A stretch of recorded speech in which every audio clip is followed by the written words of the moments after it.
El alcalde regresó de Santiago con los deberes hechos. Emilio Pérez Touriño ofrecía ayer a Francisco Rodríguez el apoyo económico necesario y el asesoramiento técnico para cortar plazos y redactar un nuevo plan de urbanismo.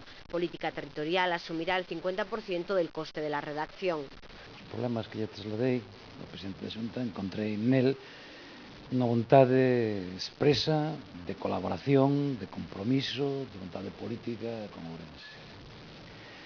Realmente salín satisfeito porque encontrei no presidente da Xunta, como digo, esa vontade inequívoca de resolver, de colaborar en levar adiante os proxectos que temos en Ourense. Pero el plan de urbanismo no fue la única cuestión abordada en el encuentro.